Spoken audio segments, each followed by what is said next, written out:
A term sheet really is a document which sets out the principal terms and conditions which the parties have agreed at the very outset of the transaction. Just after the handshake deal, when there is an initial phase, this document really records the key terms and conditions which the parties have agreed and some more details around that. The term sheet is also oftentimes referred to as a LOI, letter of intent, MOU, memorandum of understanding, ADMOI, etc. There may be stylistic changes around each of these documents, but principal purpose of all of these documents is really to set out the principal terms and conditions which the parties have agreed.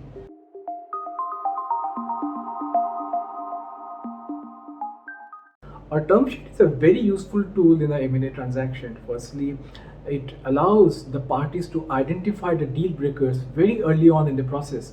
And that's very useful because if the parties know there is an issue which cannot be resolved, they really don't have to go forward and they can kind of abort the transaction early on if there is an insurmountable issue.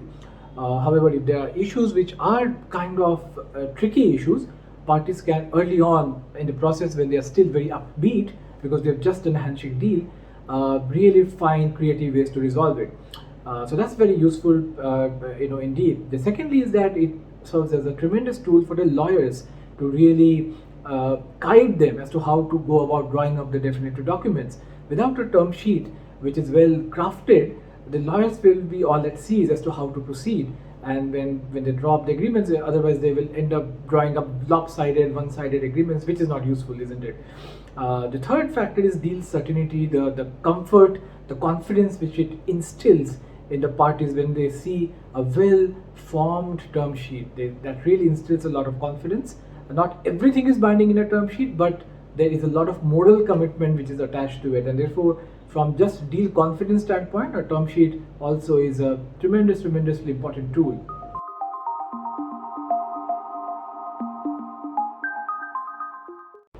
A term sheet ordinarily, except few provisions, is non-binding in nature, and there are good reasons for it because a term sheet really is a high-level document, and the moment you want to make the entire term sheet binding, you have to get into details. And once you get into details, there will be protracted negotiations, and really that derails the whole momentum which parties have built up just after the handshake deal. And so that is best kept for the definitive agreements. And secondly, the other factor is if you make the entire term sheet binding, it may trigger obligations to disclose the transaction to stock exchanges, and also possibly trigger filings under competition law if the relevant thresholds are met.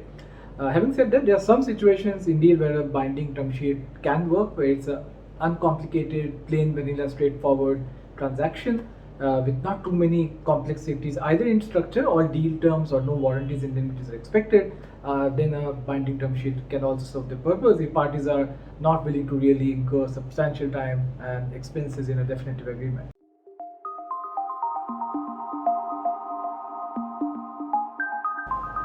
A document, including a term sheet, whether it's binding or not and enforceable or not, really hinges on the fact whether it satisfies the tenets, the key ingredients under the Indian Contract Act 1872.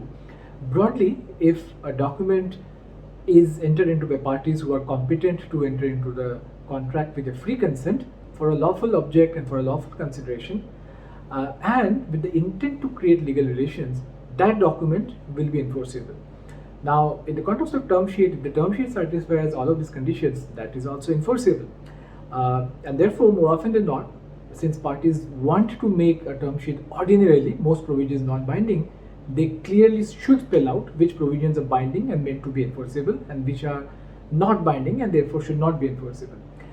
If you don't do it, then really there's a lot of ambiguity and leaves enough room for courts to interpret whether the part is conducted in a manner which really demonstrates that they always intended to create legal relationships, and really that can have unwanted ramifications because term sheet is not a stage where you want to take too many commitments, and really if the term sheet is not properly worded, that can really have undesirable consequences.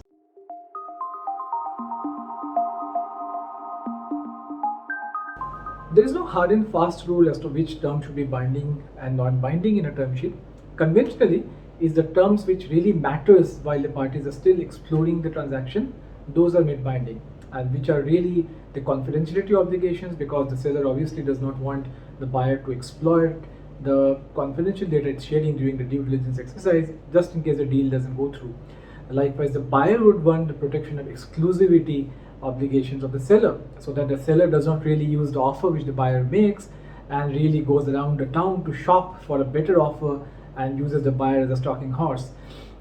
Likewise, if there are cost and expenses related provisions, break fee, reverse break fee provisions, those should also be made binding. And to really give teeth to all of these provisions, in case you need to enforce, naturally you will need a governing law and a dispute resolution mechanism, which should be binding as well, just in case parties need to take refuge under the judicial forum to enforce a particular binding provision of a term sheet.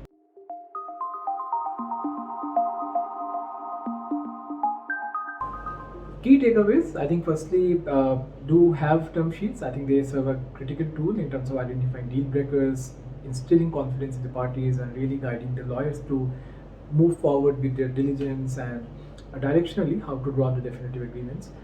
Secondly, do spell out very clearly which terms are binding, which are not binding. Act in consistence with the terms of the term sheet. The fourth thing would be get the lawyers and advisors involved early on in drawing up the term sheet as well, because the last thing you want to do as a party is to agree to something and really to later on realize when you move forward that look, this is something which will not fly under applicable tax laws or legal provisions or is suboptimal. And that's not a way to really start off a relationship, isn't it, when you have to renege upon your good faith promises you make early on.